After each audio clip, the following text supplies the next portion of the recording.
तो कैसे हैं आप लोग? आई होप आप सभी अच्छे होंगे और आप सबकी तैयारी भी चल रही होगी। तो आज हम पढ़ेंगे temples of Lahaul Spiti and Kinnaur के बारे में। तो इसमें हम सबसे पहले लाहौल स्पीति के टेम्पल के बारे में पढ़ते हैं। लाहौल स्पीति में त्रिलोकीनाथ टेम्पल हो गया, अमृकुला देवी टेम्पल हो गया, गोल्डन टेम्पल होगा, एक धर्मतोन टेम्पल। गोल्डन टेम्पल ये अमृतसर वाला टेम्पल नहीं है, ये लाहौल स्पीति का गोल्डन टेम्पल है। इसमें सबसे पहले हम त्रिलोकीनाथ टेम्पल के बारे में पढ़ते हैं। त्रिलोकीनाथ टेम्पल उदयपुर में स्थित है, जो कि लाहौल स्पीति में है, और इसका पुराना नाम टुंडा बिहार हुआ करता था। और ये पूरी दुनिया में एकमात्र ऐसा मंदिर है जहाँ पे हिंदू और बुद्धिस्ट लोग सेम मंदिर में पूजा करता है। हिंदू लोग यहाँ पे लॉर्ड शिवा की पूजा करते हैं एंड बुद्धिस्ट लोग यहाँ पे आर्य अवलोकितेश्वर की पूजा करते हैं। और आर्य अवलोकितेश्वर को जो है तिब्बत में गारजा फाक्सपा बोला जाता है। और इस मंदिर का जो निर्माण था वो 10वीं शताब्दी में किया गया था।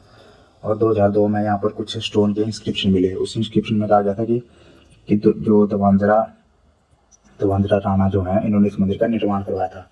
तवांजरा राणा वही है जो आजकल त्रिलोकीनाथ गांव के जो ठाकुर और राणा है उनके ये पूर्वज हुआ करते थे। और इस मंदिर को जो है साहिल बर्मन ने जो कि चंबा के राजा है, उन्होंने शिखरा स्टाइल में बनाया था, शिखरा स्टाइल में। और जो चरपतनाथ साहिल बर्मन के ही एक एडवाइजर और महायोगी थे ये चंबा के। तो वो बहुत बड़े वक्त थे आर्य अविलोकितेश्वर के। तो उन्होंने आर्य अविलोकितेश्वर के लिए 25 श्लोक गाए थे। उन श्लोकों को अविलोकितेश्वर स्तोत्रम छेदम बोला जाता है। इसके पीछे की, इस मंदिर के पीछे की स्टोरी सुनाता हूँ मैं आपको। एक बार क्या होता है कि हिस्ना नाला होता था। एक बार तो होता तो आजकल भी वो नाला हिस्ना नाला होता था। तो उस हिस्ना नाला के पास एक झील हुआ करती थी। तो उधर झील के पास कुछ चरवाहे लोग अपने गाय को चराने ले जाते थे। और उस झील से जो है 7 लोग निकलते थे बाहर, और वो 7 लोग उन चरती हुई गायों का दूध पिया करते थे। तो एक दिन क्या हो गया कि टुंडू नाम का एक चरवाहा आया, उसने एक को देख लिया, उसमें से पकड़ लिया, मतलब एक को दूध पीते हुए गायों से। फिर वो उसको अपनी पीठ में लेके आ गया गांव में, और गांव में बताया कि ये ऐसे ऐसे दूध पी रहा था। तो गाँव वालों ने तुरंत ही उसको मूर्ति में बदल के रख दिया, और वो मूर्ति फिर उस मंदिर में, त्रिलोकीनाथ मंदिर में विस्थापित कर दी गई। त्रिलोकीनाथ मंदिर एक ऐसा मंदिर है जहाँ पर कि शिव भगवान के ऊपर बौद्ध भगवान बैठे हैं सिर के ऊपर। ये देखिए, मूर्ति में देख सकते हैं, ये जो है शिव भगवान की मूर्ति के ऊपर बौद्ध भगवान बैठे हुए हैं, जो कि ललितासन करके बैठे हुए हैं। और इसमें एक और स्टोरी है कि इस मंदिर को एक महादानव हुआ करता था, उसने एक ही रात में बनाया था। और यहाँ पे फेयर एंड फेस्टिवल की बात की जाए तो यहाँ पर एक फेयर होता है, महाकुंभ होता है यहाँ पर भी, महाकुंभ, जो कि हर 12 साल में आता है। लास्ट टाइम 2015 में हुआ था, अब 2027 में होगा। महाकुंभ यहाँ पर भी मनाया जाता है। और फेस्टिवल की बात की जाए तो मकर संक्रांति हो गया। ये तो वैसे ऑल ओवर इंडिया मनाई जाती है मकर संक्रांति, और यहाँ पे इसको लोकल लैंग्वेज में उदयन या उतना बोला जाता है। मकर संक्रांति वाले दिन ये जो शिव जी और बुद्धा की मूर्ति है, इसको ये दूध चढ़ाते हैं। और हालदा फेस्टिवल है जो कि first week of starting week फरवरी में मनाया जाता है। फागली फेस्टिवल है। फागली इनके लिए एक दिवाली के तरह का त्यौहार है, क्योंकि इन लोगों को इस दिन पता चला था कि जो श्री राम है वो अयोध्या लौट गए हैं, और इस शिवरात्रि के बाद मनाया जाता है। और बैसाखी हो गया, बैसाखी आपका पंजाबी फेस्टिवल हो गया, यहाँ पर भी मनाया जाता है, पर ये 14 अप्रैल को मनाया जाता है हर साल। योर त्रिलोकीनाथ गाँव वालों का एक लोकल फेस्टिवल है जो कि मार्च महीने में मनाया जाता है। और बिहार से फेस्टिवल हर 2 साल के बाद मनाया जाता है। और बिहार से फेस्टिवल तब मनाया जाता है जबकि जो श्रद्धालु हैं वो जाते हैं स्टार्टिंग पॉइंट ऑफ सप्तधारा में जाते हैं, सप्तधारा के स्टार्टिंग पॉइंट के लिए जाते हैं। सप्तधारा है आपका SAPTTHAR, सप्तधारा है आपका चंबा में। और पौरी मेला डिस्ट्रिक्ट लेवल फेयर है, बहुत फेमस फेयर है, एंड ये 3 दिन का फेयर है। पौरी फेयर की भी एक स्टोरी बताता हूँ। जो लोग सप्तधारा गए होते हैं, स्टार्टिंग पॉइंट ऑफ सप्तधारा, तो वो अपने साथ एक घोड़े को लेकर जाते हैं जो कि त्रिलोकीनाथ जी का घोड़ा होता है, ताकि जब वो वापस लौटे तो त्रिलोकीनाथ जी को उस घोड़े पे लेके आए। तो वो लोग वहाँ पे जाते हैं, सप्तधारा जाते हैं श्रद्धालु, और वहाँ पे स्नान करके जब वापस यहाँ पे पहुँचते हैं, मतलब लाहौल में, उदयपुर में, तो वो वहाँ पे पौरी फेस्टिवल मनाते हैं उस टाइम। फिर जब पौरी फेस्टिवल ख़त्म हो जाता है तो उसके कुछ दिनों बाद ही जो श्रद्धालु लोग गए होते थे, सप्तधारा गए थे जो श्रद्धालु, वही लोग फिर मणिमहेश जाते हैं। वो लोग मणिमहेश जाते हैं बाय कुक्ति पास होके, कुक्ति पास होके ये बाय मणिमहेश के लिए जाते हैं। लेकिन इसमें से कुछ लोग जो हैं वो बीच से ही वापस हो जाते हैं। उसका नाम है कालीछो पास से ही नहा के वापस हो जाते हैं, और कुछ लोग अपना सफ़र आके कंटिन्यू करते हैं। तो आगे हम इसमें अगला टेम्पल देखते हैं। अगला टेम्पल है मृकुला देवी टेम्पल। मृकुला देवी टेम्पल हिंदुओं का एक बहुत ही महत्वपूर्ण टेम्पल है, और यहाँ पर हिंदू लोग गॉडेस काली की पूजा करते हैं। और ये मंदिर भी गॉडेस काली के लिए डेडिकेटेड है। इस मंदिर को जो है 11वीं शताब्दी में बनाया गया था। कहा जाता है कि इस मंदिर को पांडवों ने बनाया था। और जो यहाँ पे लकड़ियों के बहुत बड़े बड़े जो स्लीपर टाइप होते हैं वो यहाँ पर लगे हैं, तो ऐसा कहा जाता है कि वो सिर्फ पांडव ही उठा सकते थे। और ये मंदिर जो है 2603 मीटर मतलब अबव द सी लेवल की हाइट पे बना हुआ है। इस मंदिर की भी एक स्टोरी है कि एक बार जब माँ काली ने जब महिषासुर का वध कर दिया था, तो जब माँ काली को भी कुछ जख्म लग गए थे तो वो यहाँ पे आके रुके थे और यहाँ पे उन्होंने एक उनका खून वगैरह बहा था। तो यहाँ पे अभी भी एक खेपर नाम की एक मतलब मूर्ति के पीछे से कोई ऐसा गड्ढा जैसा है, ऐसा खेपर जैसा, उसको खेपर बोलते हैं। तो वो अभी भी है।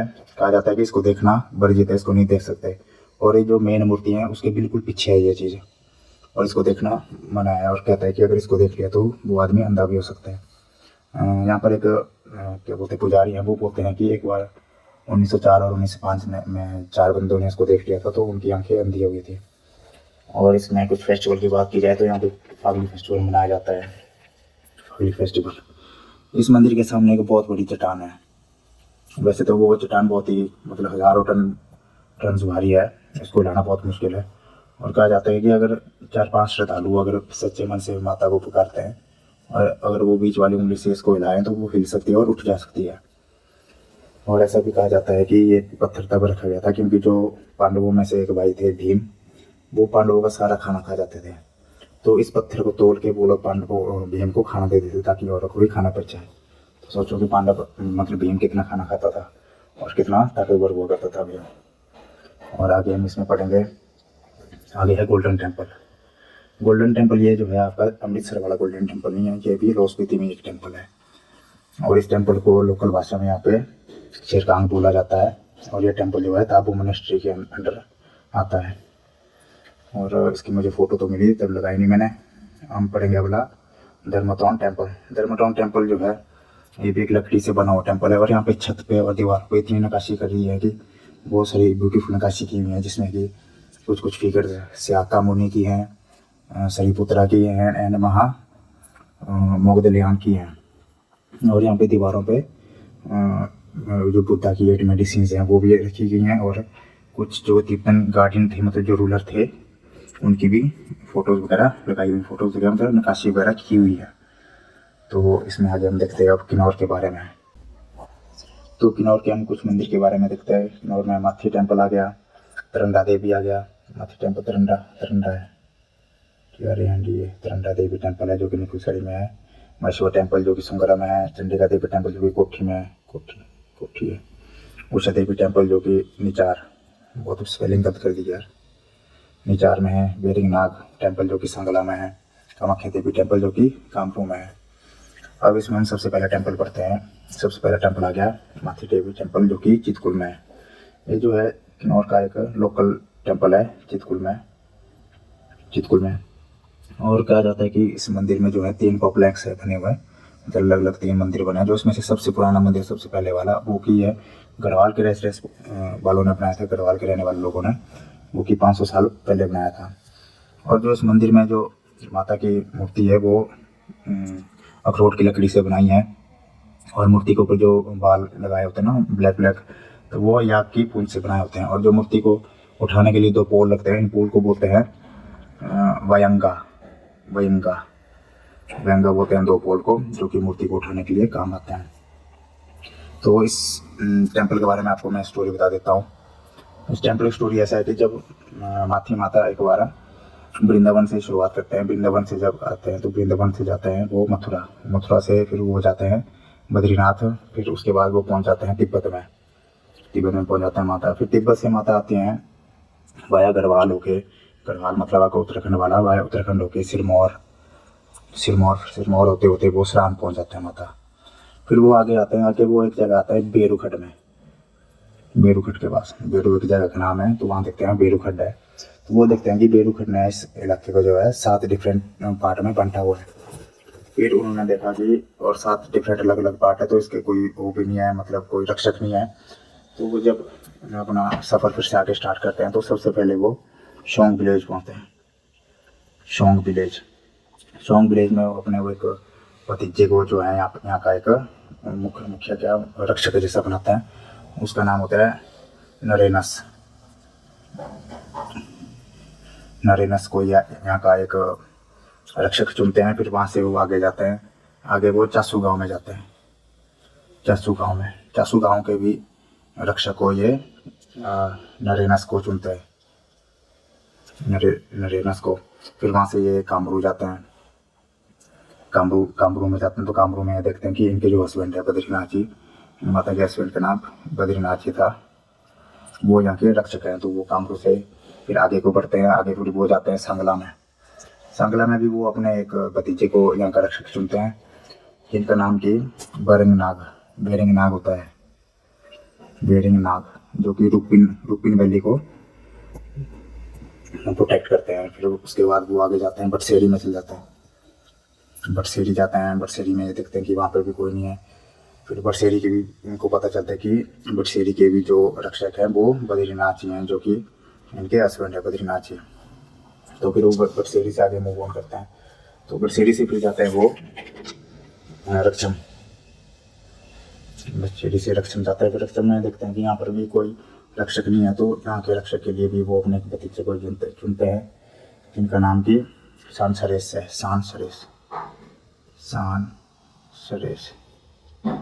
जिनका नाम की सांसरेस है। फिर वहाँ से आगे वो चितकुल चले जाते हैं। फिर आखिरकार वो फिर चितकुल जाते हैं कि अब उन्होंने की सारी ड्यूटी सबको दे दी है, कुछ ना कुछ रिस्पॉन्सिबिलिटी दे दी है। तो चितकुल में जाके माता रानी खुद यहाँ पे वास करती है। और जब से भी वो माता रानी चितकुल पहुँचे थे, तब से इस गांव के लोगों को ना कभी भोजन की कमी हुई, ना यहाँ के पशु पक्षियों को कभी ना घास की कमी हुई, ना किसी चीज़ की कमी। ऐसा बोला जाता है कि जब से माता आए तो यहाँ इस गांव के बहुत बड़ा मतलब डेवलपमेंट हो गया है इस गांव का। तो ये यहाँ की एक छोटी सी स्टोरी थी। इसमें मैं ज़्यादातर आपको स्टोरीज में बताऊँगा। PDF में मैंने मेन चीज़ें लिखी हैं, मैं आपको ज़्यादातर स्टोरी में सुना दूंगा इनकी कहानियाँ, तब ताकि आपको याद रह जाए। तो आगे हम देखेंगे, आगे है तरंडा देवी टेम्पल। तरंडा देवी टेम्पल जो है वो नेगुलसरी में है, तरंडा विलेज में पड़ता है ये तरंडा विलेज। कभी आप लोग अगर किन्नौर गए होंगे तो रास्ते में ये मंदिर पड़ता है और यहाँ पे माथा टेकना अनिवार्य होता है, नहीं तो बोला जाता है कि दुर्घटना वगैरह घट सकती है। तो ये मंदिर जो है, इस मंदिर का जो पुराना मंदिर है वो आपका तरंडा विलेज में अभी तक है। और वहाँ पर माता का रथ भी है। जब माता की यात्रा निकलती है तब उस रथ को निकाला जाता है। और ये NH5 मतलब रामपुर से थोड़ा आगे ही, कुछ टाइम आगे ही, बिल्कुल NH के साथ ही लगता हुआ एक मंदिर है। इस मंदिर के पीछे भी एक स्टोरी थी। एक बार 1962 में जब इंडिया एंड चाइना का युद्ध हो रहा था, तो इंडिया वालों को उस टाइम बॉर्डर पे जो है आर्टिलरी वगैरह पहुंचाना बहुत मुश्किल हो गया था। और फिर उन्होंने सोचा कि अगर बॉर्डर तक हमने अपना गोला बारूद पहुंचाना है तो एक रोड हमको बनानी पड़ेगी। उस टाइम रोड सिर्फ रामपुर तक हुआ करती थी, 62 में रामपुर तक रोड हुआ करती थी। तो फिर इन्होंने प्लान किया कि हम रोड आगे रामपुर से भी आगे ले जाएंगे। फिर जब 1963 में ये रोड को आगे ले जा रहे थे, तो इस तरंडा नामक स्थान पर इनकी रोड कंस्ट्रक्शन में बहुत सारी बाधाएं आ गई। डेली किसी ना किसी की मौत हो जा रही थी, या कुछ सड़क बना रहे थे वो सड़क मतलब गिर जा रही थी।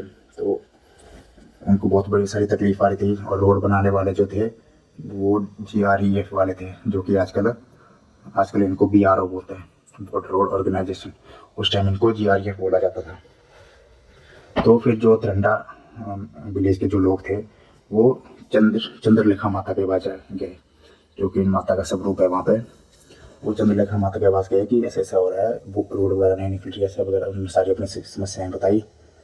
तो फिर माता ने कहा कि उस जगह पे किसी न किसी अलौकिक शक्तियों का पास है, तो आप लोग मेरा वहाँ पे मंदिर बनवा दीजिए, तो वहाँ पे कोई घटनाएं वगैरह नहीं घटेंगी। फिर उसके बाद क्या था, जो GREF वाले थे उन्होंने 1965 में यहाँ पर एक मंदिर बना दिया। और उसके बाद तो रेस्ट इज हिस्ट्री, रोड आगे तक पहुँच गई है।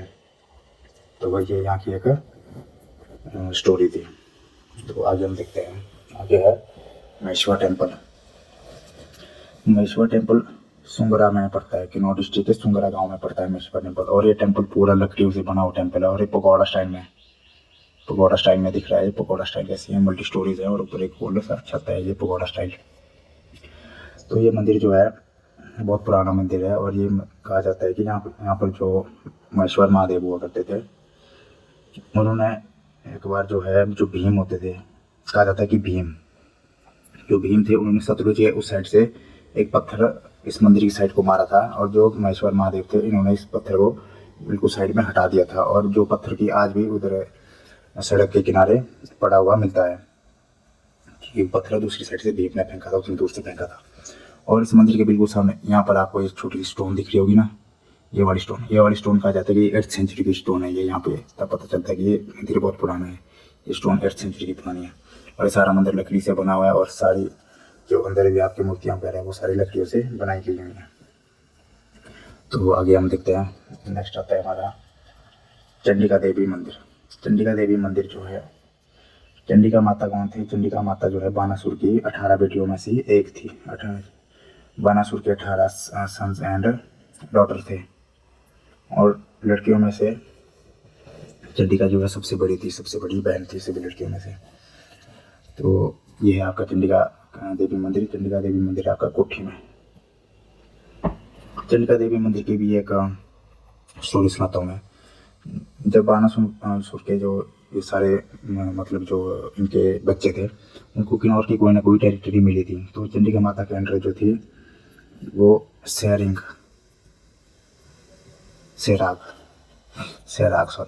नाम के मतलब टेरिटरी इनके अंडर पड़ी थी। तो जब वो वहाँ सैराग को संभालने गई थी, तो वहाँ पे एक कोई चीनी ठाकुर था, उसने किसी राक्षस के सहायता से यहाँ पर हमला कर दिया इस जगह पे, सैराग नामक स्थान पे। फिर माता को लगा कि ये तो बहुत शक्तिशाली है, मैं इनको नहीं हरा पाऊंगी। तो माता ने उनकी एक फीमेल रिलेटिव थी, मतलब फीमेल एक उनकी कोई जानने वाली जो कि बहुत चालाक थी, तो उसकी सहायता ली। फिर जब उनके जो माता की जब लड़ाई हुई, ये चीनी ठाकुर और इसके साथ जो एक था मतलब अलौकिक शक्ति वाला दानव, उसके साथ जब लड़ाई हुई, तो जो माता के साथ एक लेडीज थी, उन्होंने उस जो दानव को है अपने बालों से कसके पकड़ लिया, और उसको जो एक चक्की, पानी वाली चक्की नहीं थी, घराट जैसे वो जिसको बोलते हैं, उसके बीच में उसका सिर रख दिया, ऐसे रख दिया उसका सिर रख दिया, और ये वो है इस बालों से बांधा है। और जब देवी चंडिका ने इसका सिर जो है तलवार से काटा, तो इनको लगा कि ये तो मर गया। फिर देखा कि उसका सिर फिर से उग गया, और माता जितनी बार भी उसका सिर काट रही थी, उसका सिर फिर से उग जा रहा था। और माता इससे थक गई थी। फिर माता को पता लग गया है कि ये बहुत बड़ी गलती होगी इससे लड़ाई करके। तो माता ने फिर अपने भाई जो कि महेश्वर महादेव हैं, उनसे मदद मांगी थी। फिर महेश्वर महादेव ने माता चंडिका को एक एडवाइस किए थे कि तुम इसके सिर को काटने के बजाय इसके सिर पे मंडराओ, इसके सिर को मत काटो, इसके सिर पे मंडराओ आप। तो तब से ये माता इस राक्षस के सिर में मंडराती है, और ये राक्षस फिर शांत हो गया था। ये आपका माता का मंदिर। अगर किसी को पता होगा तो मुझे को बताएगा। ये वाइट जो लगा ये क्या है, मुझे इसके बारे में कुछ नॉलेज नहीं है, तो जिसको पता होगा वो मुझे इसके बारे में बताते हैं प्लीज़। आगे हम देखेंगे, आगे है उषा देवी मंदिर। उषा माता का मंदिर निचार में स्थित है। उषा माता भी बानासुर की एक बच्चियों में से एक थी, और इनके हिस्से में किन्नौर का ये निचार वाला एरिया पड़ा था उषा देवी का मंदिर। इसके बारे में मुझे ज़्यादा नॉलेज नहीं है, तो आपने इतना याद रखना है, उषा देवी मंदिर। और अगले हम पढ़ते हैं बेरिंगनाग जो है ये लॉर्ड जगास के रूप में यहाँ पर स्थापित है। लॉर्ड जगास जो कि एक भगवान शिव जी हैं, लॉर्ड जगा, तो उनके रूप में यहाँ पे स्थापित है। ये यहाँ पे मंदिर है। ये यहाँ पे फुलेज फेस्टिवल मना रहे हैं। फुलेज फेस्टिवल जो है एक हिंदुओं का फेस्टिवल है, और ये अगस्त एंड सितंबर में मनाया जाता है। और कहा जाता है कि बोरिंगनाग तो वैसे तो पूरे साल मतलब मंदिर में आते रहते हैं। जब वो बाहर निकलते हैं तो उस टाइम में फुलेज फेस्टिवल मनाया जाता है, और काफ़ी सारे लोग इसको वर्शिप करने के लिए यहाँ पे आते हैं। तो ये तो फेमस है। और अगला देखेंगे, अगला है हमारा कामाख्या देवी टेम्पल। कामाख्या माता मंदिर तो आपने वैसे, कामाख्या देवी जो है कुंज शक्तिपीठ में से एक है। कुंज शक्तिपीठ जो कि सती माता की शक्तिपीठ है उनमें से एक है। कामाख्या जो है सती माता के जो है प्राइवेट पार्ट को जो बोलते हैं उनको कामाख्या, जहाँ पे माता का प्राइवेट पार्ट गिरा था तो वहाँ को कामाख्या देवी टेम्पल बोला जाता है। और कामाख्या माता का जो मेन मंदिर है वो गुवाहाटी में है, असम में। इनको भी असम से लाया गया था इन माता को, और यहाँ पर सेकंड फ्लोर में यहाँ पर रखा जाता है इन माता को। ये है आपका कामरू फोर्ट, कामरू फोर्ट में, जो कि कामरू गांव में है, कामरू विलेज। और कामाख्या देवी, और यहाँ की स्टोरी ऐसी है कि जब कामाख्या देवी अपने इस यहाँ से बाहर निकलती हैं तो उस टाइम बद्रीनाथ जी भी बाहर निकलते हैं। और ये जो टेंपल है, ये टेंपल भी बद्रीनाथ जी ने बनवाया था। कामरू फोर्ट जो है ना, ये बद्रीनाथ जी ने बनवाया था, कामरू फोर्ट ये। तो ये आज का लेक्चर था। So thank you guys, I hope you all guys like this lecture, so thank you.